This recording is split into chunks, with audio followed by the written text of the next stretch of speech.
Olá, boa noite. Estamos ao vivo. Essa live era para ser ontem, na quarta-feira, mas como ontem, no dia 13 de março, teve esse bug da internet, eu tive que transferir a live para hoje, quinta-feira, dia 14. Mas fica já o alerta, as lives acontecem, né? Essas palestras ao vivo aqui no Instagram acontecem toda quarta-feira às 21 horas. Eu queria também aproveitar porque tem muita gente que talvez está chegando agora, que se inscreveu no canal no YouTube recentemente, ou que começou a seguir aqui o Instagram há pouco tempo. Me apresentar, eu sou o Bruno Barcelos, eu sou psicólogo em Niterói, Rio de Janeiro, atuo com adultos e idosos, atendo individual e casais. E já tem algum tempo que eu venho fazendo vários modelos de comunicação, né? Tem texto, tem vídeos curtos que saem toda semana e agora, tem 3 semanas, eu comecei a fazer essas lives, essas conversas ao vivo aqui no Instagram. E exatamente para ser uma conversa, para que as pessoas possam falar, dar suas opiniões, fazer perguntas, comentários. E eu queria agradecer porque assim, eu tenho tido muita ajuda de vocês aí, porque eu recebo sempre uma sugestão de tema, quase que semanalmente, para a gente conversar aqui. Então eu queria agradecer e dizer que continuem fazendo isso, que continuem sugerindo temas, mandando dúvidas, que assim eu posso ir pensando formas de conversar aqui ao vivo, ok? Esse tema também chegou por mensagem, né, de alguém que segue, que é sobre traição. E inclusive com o link de uma entrevista com a psicanalista Regina Navarro Lins. E nessa entrevista a Regina fala algumas coisas interessantes para a gente pensar aqui, né? Ela fala sobre a ideia de amor romântico que surgiu aí lá pelo século XX e que antes não era assim, né? Quem tem um pouquinho de noção de história sabe que muitas das relações eram arranjadas, relações até entre impérios eram casamentos arranjados, muito por questão de poder. E a ideia de amor romântico ela surge lá pelos idos do século XX, 1900 e alguma coisa, e que traz até hoje ainda muitos efeitos nas relações atuais. E a Regina ela já tem mais de 10 livros publicados nessa área de sexologia, de psicologia, de relacionamento. Eu achei muito interessante essa entrevista, acho que vale para a gente pensar aqui, porque ela afirma basicamente que daqui para frente os casais vão ter que se importar menos com a exclusividade e mais se a relação está fazendo bem ou não. Eu sei que isso, para a nossa cultura monogâmica, da qual eu me incluo, é uma questão complexa. A gente cresceu com a lógica de que é necessário, pelo menos a maior parte, uma relação monogâmica, exclusiva, sem divisões. O que eu acho que vale a pena, e aí é para a gente começar a pensar junto, o ser humano ele é composto por desejos. Desejos complexos, às vezes contraditórios. Muitas vezes nós fazemos o que não queremos ou queremos o que não fazemos. E temos que administrar isso. Existe um lado que é o lado mais do senso comum, que fala que tudo é uma questão de caráter, ou seja, monogamia é uma questão de caráter. Quem não consegue ser monogâmico, tem relações plurais, digamos assim, são pessoas de caráter duvidoso ou mau caráter. Desse modo, a gente entra num campo muito complicado porque fica tudo muito simplista, ou seja, ou existem pessoas de caráter bom ou pessoas de caráter ruim. Então fica tudo muito fácil de ser resolvido, basta você ter bom caráter. Quando a gente entra nas questões mais subjetivas, e o consultório é onde eu frequento essa subjetividade com intensidade, a gente vê que todo ser humano, sem exceção, ele pode ter compromissos, ele pode fazer laços, ele pode falar coisas socialmente, mas tem os desejos internos, subjetivos ou até inconscientes. E que muitas vezes há um choque entre essas duas áreas, né? Da consciência, do que a gente diz que quer, e daquilo que realmente a gente faz. É comum a gente dizer que nunca mais vai ligar para alguém quando vê tá lá no telefone com a pessoa, mandando WhatsApp, se estiver bêbado, então isso é frequente. Então nem sempre a gente controla as nossas ações de acordo com como a gente definiu previamente. E aí a gente entra num campo de começar a pensar até que ponto uma traição ela se dá apenas por mau caratismo. Até que ponto as relações se sustentam nessa ideia que vem muito aí de uma base religiosa, de que se você escolheu fulano, você tem que ficar com fulano até a morte. E quando a gente vai pesquisar a história das famílias, se você pesquisar lá com seu avô, seu bisavô, um tio, talvez você vai descobrir que era comum que muitas pessoas tivessem uma família oficial e uma outra família extra-oficial. Isso, de alguma forma, por mais que causasse polêmica, muitas vezes era aceito. Você vai só pesquisar um pouquinho que você vai achar. Muitas pessoas tinham mais de uma família, principalmente homens, né? A relação extraconjugal é muito mais comum e socialmente, relativamente mais tolerada no universo masculino do que no universo feminino, o que tem mudado aí em alguns aspectos. Mas a gente vê que, historicamente, a figura masculina era quase que não muito questionada ao ter mais de uma relação. Quando a gente traz para os tempos atuais, isso se torna uma questão já não tão delimitada a um gênero social, né? de homem ou mulher, mas se torna uma questão muito mais de que não há mais as amarras sociais de antes. Eu não preciso casar. Ninguém casa por necessidade mais, né? Hoje as pessoas, em média, casam porque desejam. Casam, namoram, se relacionam num compromisso com o outro porque assim querem. E aí você perde aquilo que antigamente você tinha, que era a desculpa. Ou seja, eu não queria ter casado, mas senti pressão da família, do pai da noiva, porque eu engravidei ela por isso ou por aquilo, e aí eu casei. Agora não tem mais isso, né? A sociedade mudou, seus aspectos, seus valores, e você não sente mais, em média, essas pressões. Você está com alguém porque você escolheu. E aí a gente cai na pergunta: se você escolheu estar com fulano, porque não é suficiente para você esta relação? Ou para algumas pessoas, há sempre essa busca por um terceiro. Acho que falar de traição, se a gente falar apenas de uma forma ligada à parte sexual ou amorosa, a gente vai estar sendo reducionista. A gente também precisa colocar nessa conversa a questão de que quais são os tipos de traições que uma relação a dois pode ser vulnerável. Será que é só a questão sexual? Será que é só a questão amorosa? Eu vou dar boa noite aí para quem está assistindo e eu agradeço muito sempre a presença e participação de todos. A Maiara, a Cíntia, a Nayara, a Bruna, a Larcon, a Isabela, o Herculano Bruno, o Gabriel, meu amigo, abraço, o Leandro da Mata, grande ator e psicólogo, Pamela Leles, psicóloga também, a Flávia Alves. Boa noite a todos que estão acompanhando aí ao vivo, obrigado por estarem aí colaborando. Fiquem à vontade para falar, participar, dar comentários. Retomando o raciocínio.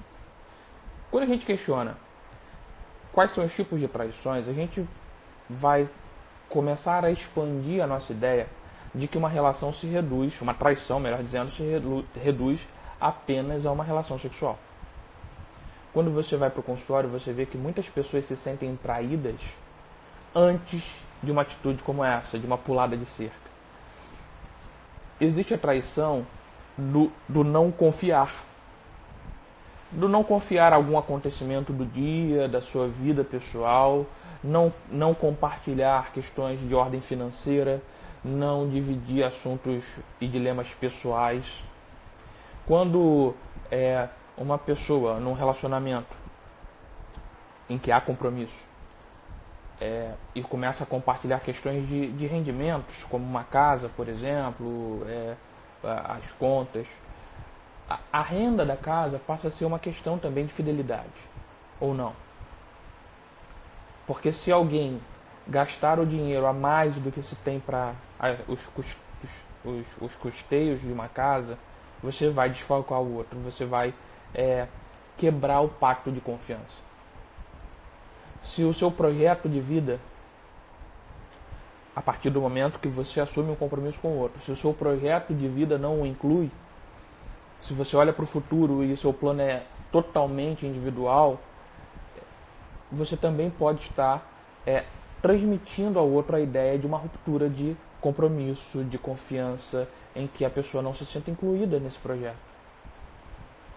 Então as pessoas ficam muito preocupadas com a traição de ordem sexual, mas elas parecem não ter o mesmo cuidado com as traições de ordem pessoais, afetivas, econômicas, intelectuais, da cumplicidade mesmo. E uma questão que eu acho sempre muito curiosa no consultório é quando as pessoas ficam muito preocupadas em descobrir se o outro está ou não as traindo. Isso acontece, qualquer um que tem um amigo, amiga, ou mesmo já pode ter vivenciado isso. Há um certo desespero em saber se há ou não uma traição. O que geralmente eu questiono é o que levou a essa desconfiança. Se sempre foi uma relação desconfiada ou se houve um pacto de confiança que com o tempo foi se perdendo, porque são coisas completamente diferentes. Se você nunca confiou na pessoa, a pergunta que eu te faço é por que escolheu estar com ela. E se você confiou e alguma coisa foi mudando ao longo do tempo e você foi perdendo a confiança, é preciso identificar o que foi mudando, para depois pensar o que fazer. Mas, me atendo à questão desse ato de desconfiança em que a pessoa começa a querer fuxicar o celular do outro, querer saber onde a pessoa está, a vigiar a vida do outro, a gente precisa pensar se de fato o problema está em ter um terceiro. Por que eu digo isso? Porque se você chegou ao ponto de estar desconfiado, de não conseguir ficar tranquilo com a pessoa que você assumiu um compromisso, se você não consegue confiar nela, a sua relação já tem problemas suficientes que ter um outro ou não, talvez não importe. Essa é uma dificuldade, as pessoas não conseguem perceber o quanto elas estão mais preocupadas em vigiar se tem alguém ameaçando do que em qual a qualidade da relação que ela está construindo. Na minha pesquisa para essa live, eu achei um blog muito interessante do psicanalista Fábio Belo, em que ele fala alguns aspectos sobre a questão da monogamia ou da falta dela. E uma das coisas que ele fala é que existem pessoas que são tão inseguras e passa por questões inconscientes, questões da sua própria formação enquanto sujeito, que elas precisam sempre acreditar que tem um outro para a relação ser investida. Como se elas vivessem numa certa eterna competição em que precisa estar ganhando de alguém sempre. Então eu invisto na relação pela ameaça que alguém possa ganhar de mim. Existem também pessoas, e aí eu achei muito interessante, que na verdade se colocam numa posição inversa. Eu tenho a minha relação de compromisso. Ela até me satisfaz em algum nível, mas eu preciso me testar constantemente para me autoafirmar, para poder sentir que eu sou desejado, amado, querido. Então eu seduzo. Eu vou seduzindo quem eu puder, quem eu encontrar pelo caminho, às vezes até sem predileção de gênero. Mas quando eu percebo que eu conquistei o amor do outro, aí já não me importa mais. Aí eu simplesmente tenho por satisfeito a minha angústia, a minha demanda e passo para o próximo. Eu, em algum texto, eu já falei isso em algum lugar, eu chamo essas pessoas de serial lovers. Eles estão amando em série, né? E muitas vezes, na verdade, causam um apaixonamento no outro e logo em seguida pulam fora do barco. Então, falar de traição é muito complicado no sentido de você achar que pode fazer um resumo e dizer que traição acontece por causa disso. Existem traições dos mais variados tipos, dos mais variados níveis, em qualquer tipo de relacionamento. Quando a gente traz para um casal, a gente precisa tentar pensar em que momento, se não havia antes esse hábito, em que momento a traição se tornou possível. Porque, em geral, a gente sempre culpabiliza o traidor. E, de fato, ele é quem retém a maior responsabilidade. Mas existem casos, e aí, obviamente, estou fazendo um recorte para uma excepcionalidade. Existem casos em que a traição ela se dá por um conjunto de acontecimentos de um casal. Eu lembro de um caso que eu atendi há muitos anos atrás, em que era um paciente homem, ele era casado e ele traiu a mulher. E depois que ele traiu a mulher, ele se arrependeu muito, porque ela descobriu e aí tratava ele como capacho. E ele ficou bem deprimido, bem mal, e procurou tratamento. E ao longo do tempo, e foi um tempo mais ou menos um ano, se eu não me engano, foi interessante você poder pesquisar um pouco a história da pessoa, né? A história daquele relacionamento, como ele se construiu. E era um relacionamento que começou muito cedo, muito jovem. Ambos eram jovens quando começaram, construíram uma vida, casaram, seguiram todo o protocolo social. Só que chegou um momento da vida em que ele já não estava mais se sentindo valorizado pela parceira dele. E ele sentia, isso é lógico, que não foi uma coisa que ele falou no primeiro dia de terapia. Isso é um processo de um ano que eu estou resumindo aqui brevemente para ilustrar a nossa conversa. Ele começou a se sentir muito isolado na relação. E ele não tinha nem consciência disso que eu estou falando agora. Ele foi ter consciência ao longo do processo terapêutico do que levou ele ao ato de traição. E eu lembro do quanto ele falava sofrido disso. Não era uma coisa que ele fez de forma malandra, no sentido de me dei bem, passei a perna, dando-se o outro. Eu lembro que ele falava de um olhar de quem, no meio de um mar turbulento, ele achou uma tábua de salvação. Só que ele estava tão imerso naquela relação, tinha a questão de filhos, que ele não considerou, ou melhor, ele até considerou, mas não via como possível, uma ruptura dessa relação. E isso traz a gente para um outro aspecto. Ele amava a esposa dele. Veja bem, ele amava a esposa dele, mas vivia uma relação em que não era mais para ele interessante. Tinha uma memória de um passado, um projeto de um futuro, mas aquele período de presente, que já era por algum tempo, aí, talvez alguns anos, era para ele talvez insuportável. E como a vida apareceu alguém. Porque alguém sempre tem. A gente é que escolhe não ver ou não investir. Mas sempre tem. Oferta é o que tem no mundo. E como ele já estava naquele estágio, para ele, debilitado, essa pessoa apareceu, ele se interessou, teve um relacionamento de alguns meses. Eu não me lembro agora como foi a descoberta, mas houve essa descoberta por parte da esposa. E ela também não pediu a separação. Aí a gente tem um outro lado. Ela poderia, né? Já que você me traiu, não quero mais, tchau, vai embora. Mas não. O caminho que esse casal encontrou foi um caminho de um empoderamento por parte dela traída e uma submissão por parte dele, o traidor.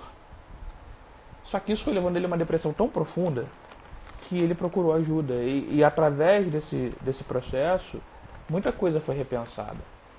E no caso dele, como a relação já era de algo de tanto tempo, de uma juventude, o que eu pude observar é que ele se perdeu dele mesmo nesse processo.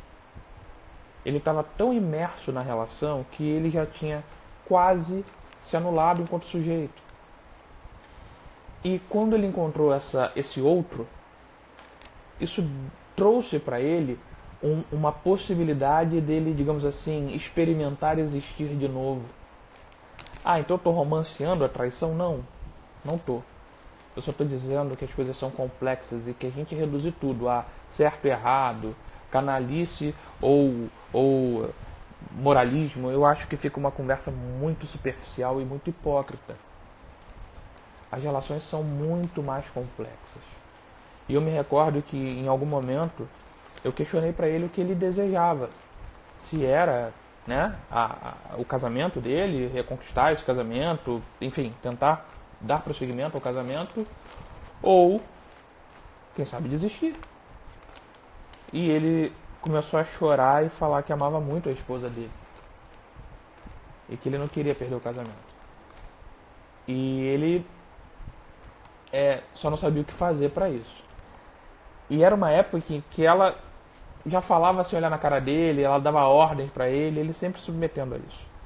E nesse caso, especificamente, eu lembro que ele começou a ficar incomodado com isso. Porque aquela culpa que ele carregava pela traição começou a ser diminuída e ele começou, através do processo terapêutico, a dar uma analisada em toda a história dele. E a identificar, a perceber certas nuances dessa relação que sempre fizeram mal a ele, mas que ele não tinha consciência ou não era capaz de responder. E a partir disso ele começou a responder.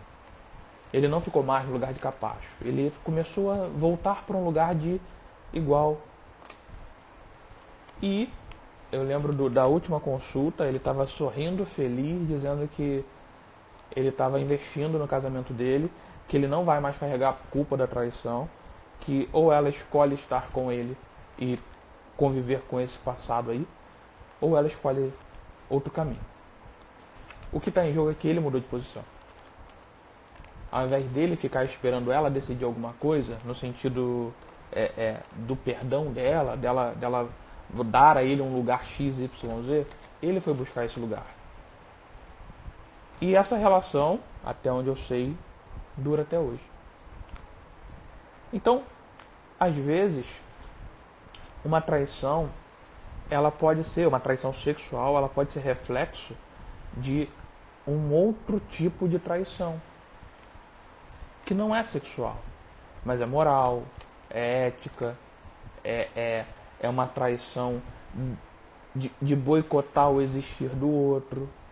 Porque se você tem um projeto, você quer montar um curso, você quer dar aula, você quer, sei lá, abrir um comércio, e você, sei lá, fez administração e quer abrir um comércio, é a sua área, você se planejou para isso, e a pessoa com quem você está sempre dá um jeito de minguar seus planos, é um tipo de traição, não é?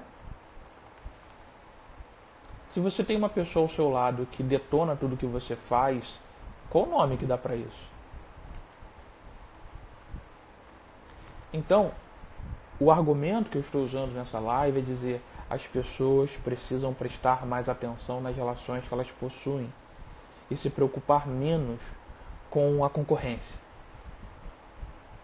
Porque desejo todo ser humano tem, atração todo mundo tem, não importa a idade, não importa o gênero, não importa o sexo, não importa a composição da relação, você vai achar alguém interessante.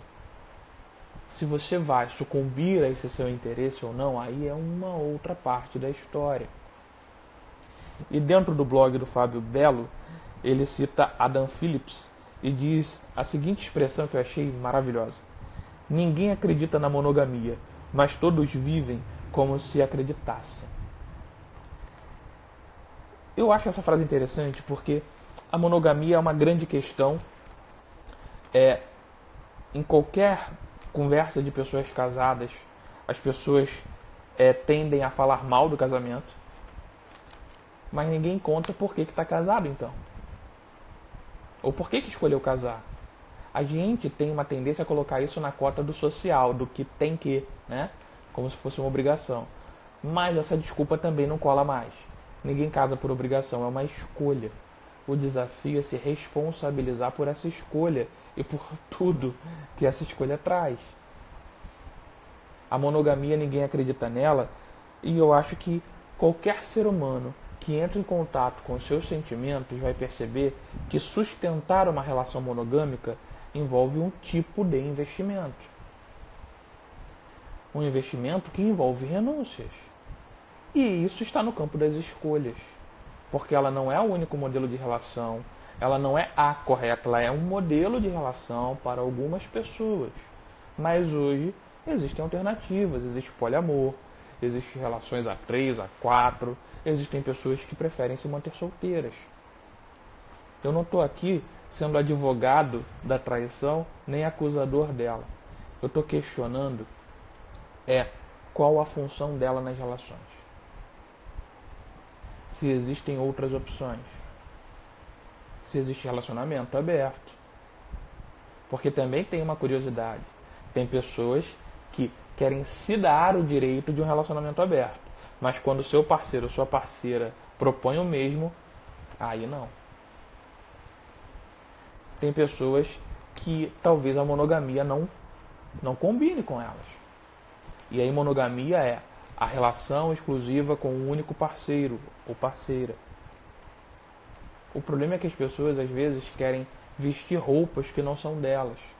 Querem participar de grupos que não têm nenhuma identificação com eles. Enquanto a monogamia for a regra, vai ter muita gente burlando a regra.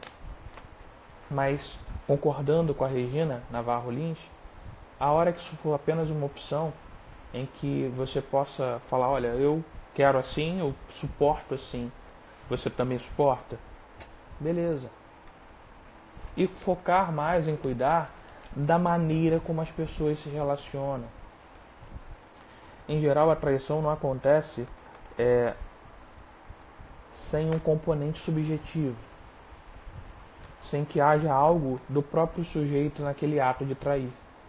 E assim como eu conheço pessoas que talvez não consigam não trair, eu conheço pessoas que não conseguem trair. Então existe um jeito, uma fórmula, um caminho? Tem não. Eu estou falando das limitações e capacidades pessoais. Nem toda traição é um ato com a intenção de ser canalha. Veja bem, com a intenção de ser canalha, porque acaba se tornando um ato canalha dentro de uma lógica monogâmica, mas não necessariamente é com essa intenção. E por isso que resumir uma relação apenas a teve ou não teve um tipo de traição é muito pobre, porque ninguém sabe o que aconteceu antes para que aquilo acontecesse. E o que eu vejo é que hoje muitos casais, você vê isso aqui nas redes, né? As pessoas agora, para poder vigiar o outro, compartilham celular, tem que ter uma senha do outro, compartilham perfil nas redes sociais, então é a foto do casal, então eu sei que os amigos, se quiserem mandar mensagem para um dos dois, os dois vão ficar sabendo necessariamente, e há uma hipervalorização da perda da privacidade como se fosse um ato de confiança. E eu acho que é uma pegadinha, né? Ou seja, se eu tenho total poder de vigiar o outro, então eu confio. Isso significa, na verdade, o extremo oposto. Eu não confio de jeito nenhum e por isso eu tenho que vigiar o tempo todo. Eu preciso ficar fiscalizando aonde está, com quem está falando, o que está fazendo. Isso não é um ato de confiança, isso é um ato de desconfiança. Se a sua relação precisa disso, talvez a sua relação precise de um reparo, de uma atenção melhor. Se você tem que provar o que você está dizendo, se você tem que provar a sua escolha, ou seja, eu escolhi estar com você e eu tenho que ficar provando isso, alguma coisa não está bem. E talvez mereça uma atenção, uma revisão. O que eu sempre tento falar, até para os casais que eu atendo no consultório, é que o desafio e talvez a beleza de uma relação é você ser capaz de confiar apenas na palavra do outro. Ou seja, fulano me disse que vai sair com as amigas. E isso me basta. Porque você não vai adiantar você agir numa medida preventiva. Ou seja, eu vou evitar que fulano saia com os amigos para tomar um chopp depois da pelada ou com as amigas depois do trabalho, porque assim eu controlo e evito que tenha tentações. Evito que ela se desvie, porque as pessoas podem influenciar. Ah, vá! Esse papo de que fulano influenciou é muito complicado para quem passou da quinta série. As pessoas têm um poder de decisão e elas usam esse poder. E o que a gente precisa é pensar, ok, vamos supor que você descubra lá que houve uma traição. O que você vai fazer depois? Você que é fiscal da vida alheia? Você um dia pode achar alguma coisa. De tanto fiscal que você é, você pode achar que achou. E aí, você faz o quê? Vai fazer primeiro barraco, vai xingar até a quinta geração do seu parceiro ou da sua parceira, vai ficar agressivo e você vai pegar suas coisas e vai embora? Vai ter essa coragem? Ou você só vai ficar mal por alguns dias e ficar em dilema eterno se perdoa ou não? Porque no fundo é uma posição em que a pessoa nunca sai da dúvida. Ela escolhe se posicionar na dúvida, ou seja, eu vou ficar eternamente em dúvida. Então eu vigio porque pode acontecer, depois que acontece eu fico em dilema se eu saio ou não da relação, porque eu gosto, e no fundo não se resolve nada. Então se você está realmente vigiando, você tem que estar disposto a arcar com as consequências dessa vigilância. Você vai fazer o que depois que descobrir? E pensa comigo, a sua relação já está contendo um grau de desconfiança, de não cumplicidade, que basicamente ela já não é uma relação, um relacionamento de dois.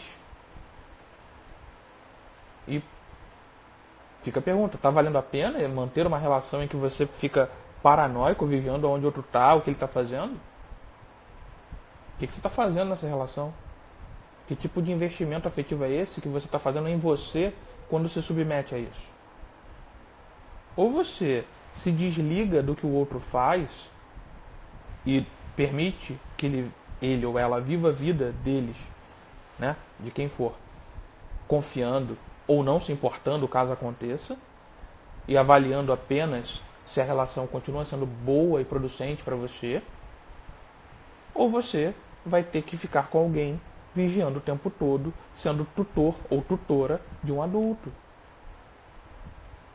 E aí você não está ocupando o papel de igual, você está ocupando o papel quase paternal ou maternal. A Maria Clara está falando aqui, cada um com a sua privacidade, quem procura pode achar. Então, eu faço sempre uma ressalva, Maria Clara, porque as pessoas falam esse ditado que quem procura acha. Como se fosse regra que ao procurar alguma coisa, necessariamente é porque o outro fez algo errado. Mas no fundo, esse ditado ele quer dizer que a partir do momento que você entra num estado de investigação, de desconfiança, de dúvida, você vai acabar interpretando qualquer menor indício de algo como algo que de fato aconteceu. É quando a gente está bravo e alguém fala alguma coisa que a gente entende errado e a gente já reage xingando. Ou seja, você achou. Achou porque quis achar e não porque existia algo. Achou porque está no nível quase paranoico em que tudo é motivo de desconfiança. E não está cuidando de si, não está cuidando das suas questões, não está assumindo um protagonismo da sua vida, porque no fundo quem está sendo o protagonista é o seu parceiro ou a sua parceira. Você está igual mosca de padaria girando em torno do seu sonho, que é o outro, não é você mesmo. Então, a maior perda de tempo de um relacionamento é se preocupar se você está levando chifre. Porque você tem que preocupar com a qualidade da sua relação. Se em algum momento ela não está boa para você, você precisa, se quiser, investir, remodelá-la, procurar ajuda para fazer essa relação voltar a ser algo positivo para as duas partes, ou outras partes que estejam envolvidas, ou pular fora e buscar uma nova história. Mas ficar dentro da relação, sofrendo e achando que o outro está fazendo alguma coisa, e aí ficar vigiando o outro, criando problema, isso não é viver. E eu acho que cada vez mais, eu lembro de uma entrevista do psiquiatra, caramba, ele faleceu.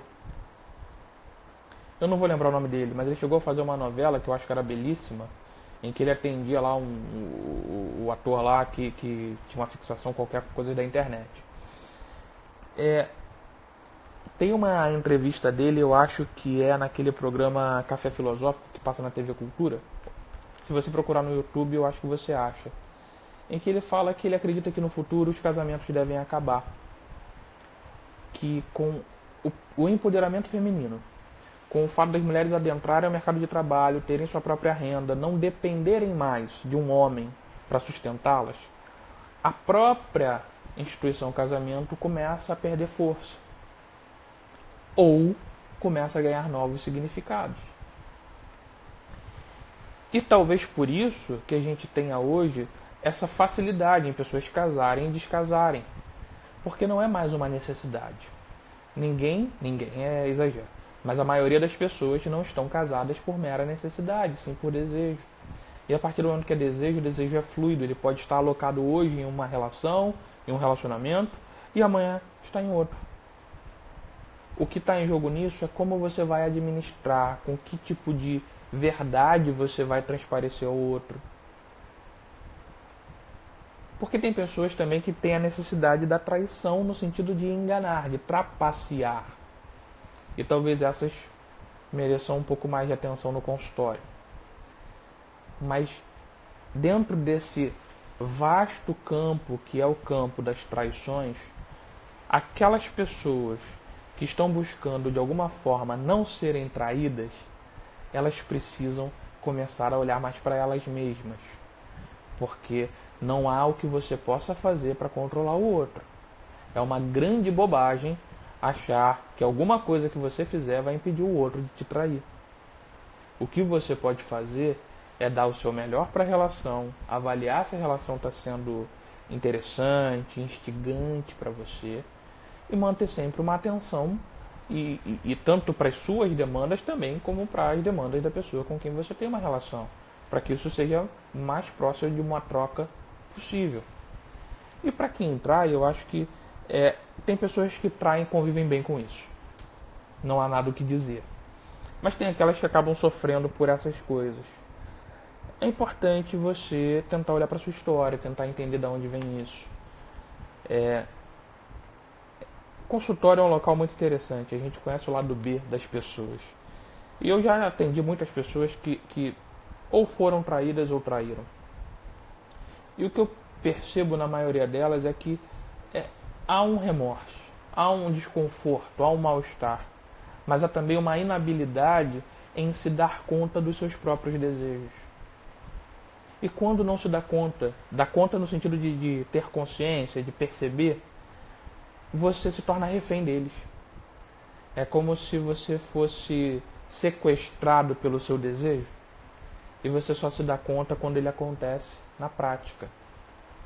Mas quando você olha para você, quando você mergulha no seu lado mais obscuro, talvez você consiga parar de querer controlar seus impulsos e aprenda a conviver com seus impulsos. E a partir do momento que você convive com seus impulsos, você pode aí sim começar a negociar. A Selma amanhã está fazendo uma pergunta. Pelo que eu entendi, né? Por que alguém trai e depois trai de novo? Selma, como eu falei aqui, cada caso é um caso e eu estou tentando falar de uma forma mais abrangente possível, que obviamente vai sempre deixar uma margem de erro para cima ou para baixo. Mas eu acredito que às vezes algumas pessoas também traem e repetem a traição pela dificuldade em assumir a mudança de investimento. E muita gente, principalmente atualmente, não quer perder nada. Se pudesse, teria 10 relacionamentos administrando cada um separadamente, né? Porque, de fato, quando você escolhe um modelo monogâmico, ou seja, escolhe uma pessoa para se relacionar, a única certeza que você tem, quem diz isso até é o George Forbes, é que você está abrindo mão das outras pessoas. Se você tem 10 e escolhe uma, a única certeza que você tem é que você perdeu 9. Então, esse processo de investir, de buscar uma satisfação, e muitas pessoas não entendem, não se dão conta que ninguém vai te satisfazer plenamente ou seja, toda satisfação é parcial, ou seja, você vai ter um pouquinho, vai ser bom, mas vai ter outro dia chato, vai ter irritação, vai ter confusão. Aí acaba que fica buscando por uma idealização ou por uma mudança de investimento alguém que vai ocupar esse lugar mágico de que, bom, agora eu estou com todos os meus problemas resolvidos, achei a pessoa certa, ou vou ficar eternamente buscando, porque assim, um dia, quem sabe, aparece a pessoa que vai me completar, que vai me trazer uma satisfação incrível, e aí eu vou viver feliz para sempre.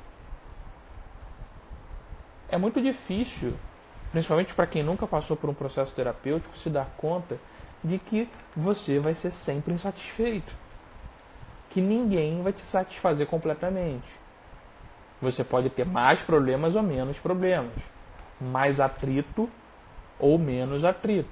Mas essa ideia de que você vai trocar A por B e que agora está tudo certo, é mais uma idealização superegóica do que um processo de desejo, de suportar o outro, a diferença. E muitas vezes a traição é uma forma de você anular a diferença. Ou seja, está me irritando aqui, eu vou me distrair ali e depois eu volto. Então tem muitos fatores que levam a uma traição. Eu não seria justo nem prudente se eu definisse o que leva alguém a uma traição. O que eu posso dizer é que é preciso sair do resumo tosco de achar que é tudo uma questão só de caráter e começar a perceber que até mesmo a gente, cada um de nós, se vocês pararem para pensar aí, tem dilemas com as nossas próprias escolhas. E não só no relacionamento, nas escolhas profissionais, nas escolhas de acadêmicas, né, de estudo, nas escolhas de amigos, nas escolhas filosóficas, religiosas, ideológicas, nas escolhas políticas. Então, se a gente não consegue controlar a gente mesmo, como é que você vai controlar o outro? Se a gente fala bobagem na hora errada, se a gente gasta mais do que devia, faz dívida no cartão de crédito, se a gente está o tempo todo dando mancada com a gente mesmo, por que esperar que o outro não faça? Ah, então tem que aceitar e tudo bem? Não estou dizendo que tem que nada. Eu só estou dizendo que a gente precisa redimensionar as expectativas e trabalhar um pouquinho mais considerando esse aspecto subjetivo de todo ser humano. Nem todo mundo faz o que diz. Nem todo mundo deseja o que diz que quer. Tem muita gente que diz que quer casar, mas não quer ficar casado, não quer sustentar a dinâmica de um casamento. Tem muita gente que diz que quer ficar solteiro, mas também não sustenta ficar solteiro e daqui a pouco está namorando. A Selma diz, talvez achar que está no comando da situação até que esteja favorável. Deixa eu ler de novo porque eu não sei se eu entendi. Talvez um problema seria isso, é achar que está no comando da situação até que esteja favorável ou desfavorável. Eu confesso que eu não entendi muito bem, Selma. Mas eu acho que sim, tem muita dinâmica de poder, né? A gente não pode esquecer que o ser humano, o ser humano, ele busca poder. Hoje eu ouvi o Reinaldo Azevedo, o jornalista, falando o seguinte. E é uma coisa que tem um encontro muito forte com a psicanálise. Nenhum animal tortura por prazer. Nenhum animal tem uma dimensão de ódio que ele projete num outro para ficar ali regozijando desse ódio. Só o ser humano tem isso. E achar que ser humanista, que o ser humano, que o humanitário é só bom, é um recorte muito superficial. O ser humano é capaz de coisas horríveis. E é o único da espécie que faz isso, essas coisas horríveis. A única espécie que faz coisas horríveis. Então a gente tem um lado obscuro. E a gente sim sente ódio, sente vontade de matar, sente vontade de agredir, sente vontade de fazer coisas que não tem, que burlam o consenso social. O que nos dá uma dimensão de freio é a cultura, são os valores, é o relacionamento, é o não querer perder o afeto do outro. E isso vai nos dando um parâmetro. E pode ser que algumas pessoas, eu acho que agora eu entendi porque a Selma explicou melhor. É exatamente isso. Enquanto você está se satisfazendo, ok, depois muda para outra relação. Eu acho que de um modo geral, Selma, deveria ser assim. A gente deveria estar numa relação enquanto ela nos satisfaz minimamente. O que é questionável é se a pessoa está realmente investindo, se dedicando, se engajando para fazer com que essa relação tenha alguma satisfação. Porque simplesmente achar que por diante de algumas situações insatisfatórias você vai trocar, como você troca de carro, de roupa, de endereço, e aí vai mudar para um bairro melhor, vai pegar um carro mais potente, e aí sim as coisas melhoram, é um pensamento limitado, entende? O que eu acho que não é problema você querer mudar de relação porque você não está satisfeito. Eu acho que esse é o caminho mesmo. Se você não está satisfeito por uma relação e você acha que já não tem mais o que você possa fazer para melhorar, que não tem mais o que negociar, que a outra parte já não se encontra mais disponível para uma negociação, é melhor você ir embora sim.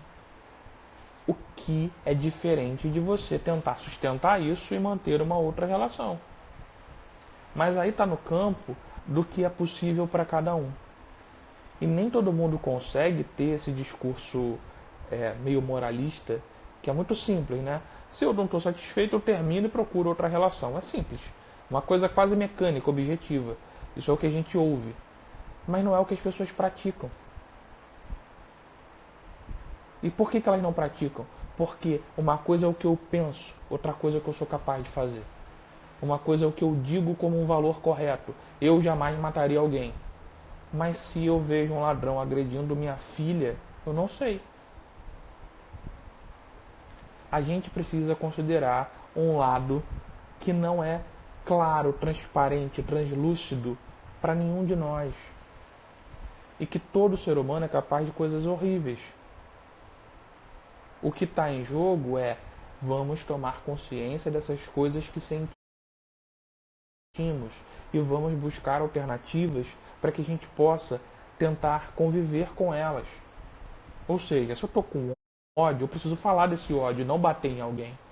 Se eu estou com outros desejos que não seja dentro da minha relação, eu preciso também colocar isso em negociação. Ou reavaliar as minhas escolhas. Talvez eu tenha escolhido um modelo que não é o meu perfil. E eu preciso buscar um outro modelo de relacionamento que se adeque melhor ao meu perfil. Tudo isso é válido, tudo isso é possível. O problema maior que eu observo é que as pessoas querem se encaixotar nos modelos que eles receberam como orientação dos pais, dos avós, da sociedade. E não conseguem perceber que o mundo mudou e que existe uma diversidade de opções. Você pode ser feliz solteiro, você pode ser feliz namorando uma pessoa, você pode ser feliz casado, você pode ser feliz com uma relação de poliamor. Todas elas vão ter algum grau de infelicidade. Sem exceção. Não existe nenhuma que seja totalmente feliz. Todas elas comportam insatisfação, infelicidade, apurrinhação, vontade de apertar pescoço. Essa é uma condição humana. Enquanto você ficar buscando alguém que satisfaça todos os seus desejos, sem se dar conta de que alguns jamais serão realizados, você vai ficar num eterno looping de uma expectativa que talvez não possa ser realizada. Mas quando você consegue expor o que pensa, negociar, se dar conta dos seus desejos, dos seus fetiches, talvez você consiga ter um leque muito maior de forma de se satisfazer.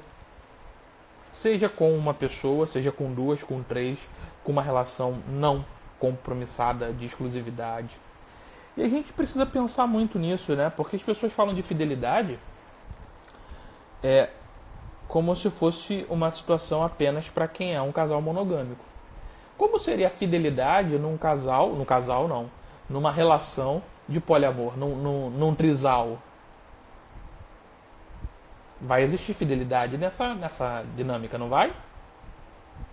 Talvez não exista a exclusividade.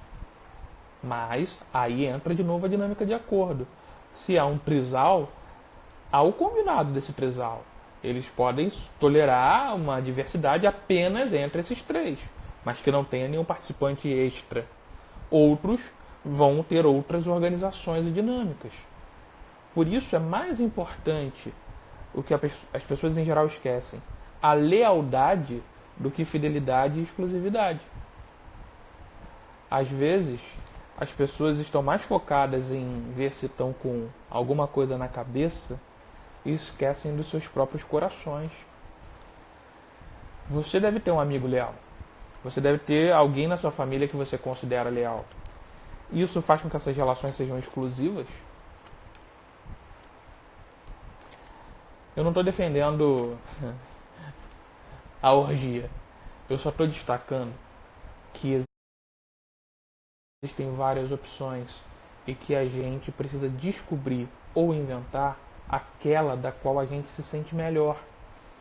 E que não vai adiantar muito você ser fiscal da vida alheia, porque isso não vai trazer para você nenhuma garantia, não vai trazer para você nenhum controle sobre o desejo do outro. E essa é a parte mais importante dessa live para a gente caminhar para o final. O que faz as relações se manterem é o desejo de um para o outro. Não é se você tem acesso ao celular, não é se a pessoa está amarrada no pé da cama, não é se a pessoa deixou de ir para o bar com os amigos ou com as amigas. É se o desejo daquela pessoa ainda está direcionado a você e se o seu desejo ainda está direcionado àquela pessoa. Porque a hora que esse desejo, esse investimento já não estiver, já não importa mais a relação, entende? A relação, na verdade, já vai ter acabado. Então, as pessoas esquecem que uma relação não acaba quando acontece a traição ou quando as pessoas se separam. Uma relação vai acabando quando as pessoas esquecem de se relacionar. Esquecem de se expor, esquecem de investir ou cansam, o que é um direito. Tem alguns comentários aqui. A Maria Clara está dizendo que ninguém é perfeito, com certeza. A Lorena, a psicóloga Lorena Dalberto, está comentando que estava com saudade de me ouvir e que eu sou ótimo. Muito obrigado pelo elogio, agradeço aí o carinho. E a Cíntia mandou um emoji sorrindo aqui.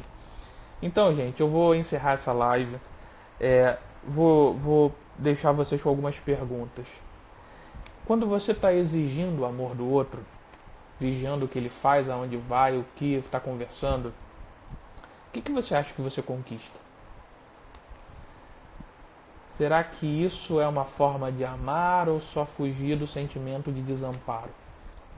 Será que isso solidifica a relação? Solidifica eu acho que não é a melhor expressão. Isso dá mais substância para essa relação, consistência para essa relação? Ou na verdade faz com que as coisas comecem a ficar cada vez mais atritantes? Nossa, fui longe para buscar essa palavra.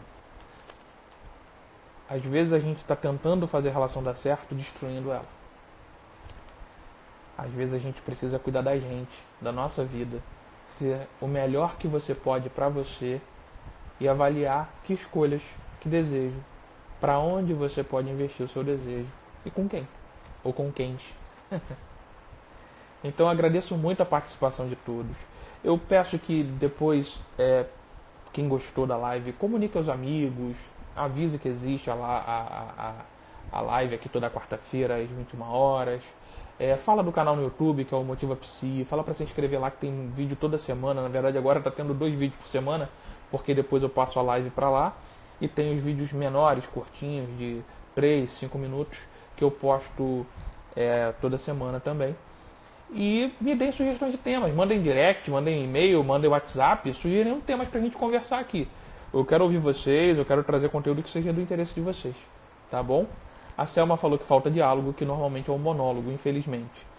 Então, eu sempre costumo dizer que quando a gente está conhecendo alguém, a gente está interessado em saber do outro, né? E aí a gente pergunta, a gente presta atenção, a gente quer descobrir, desvendar o outro. Mas depois de um tempo, a gente começa a acreditar que já descobriu, que já sabe, que o outro já não tem muita novidade para dizer. E às vezes o que mudou não é que o outro não tem algo a dizer, é que a gente parou de perguntar. A gente parou de se interessar. A gente parou de propor. E aí, de fato, o outro não tem mais o que dizer, entendeu? Diálogo é muito importante, mas a gente também não sabe conversar. A gente muitas vezes fala acusando. Você fez, ou você deixou de fazer. A gente não consegue falar, olha, eu me senti muito humilhado com o que você me falou. Aí você está falando de você, de como você se sente, e não apontando para o outro. Eu me senti triste, eu me senti feliz. E a gente às vezes vai para o diálogo, ou para a DR, para reclamar, né? A gente nunca tem uma DR de elogio. A gente não, olha, estar com você é maravilhoso, eu me sentia muito feliz. Geralmente a gente só vai para descascar. Então a gente também tem que aprender a conversar, tem que aprender a ouvir, aprender a expressar o que sente, destacar mais as nossas emoções e menos acusar o outro. Porque o outro às vezes está sendo acusado de algo que ele nem sabia que ele deveria ter feito. E olha, casal adora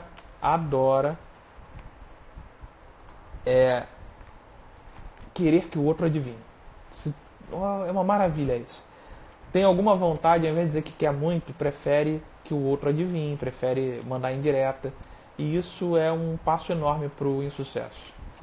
Então, assim, eu vou ficar por aqui, porque senão a live vai ficar muito longa. Eu agradeço muito para todos que estão participando. Eu tô rindo porque a Jéssica, minha namorada, ela tá participando da live, tá debochando, tá anotando todos esses pensamentos para usar na roda de conversa e as dicas para um relacionamento. Pode anotar e me cobrar depois. Pois é, fazer live tem essas coisas, a gente passa por esse constrangimento, mas tudo bem. Gente, brigadão, mandem lá suas mensagens, estou muito feliz da participação de vocês, valeu mesmo. E a gente se vê assim semana que vem para bater um papo. E, por favor, se inscrevam lá no canal, compartilhem, deem o joinha lá no YouTube e aqui também, tá bom? Brigadão, boa noite, até, tchau!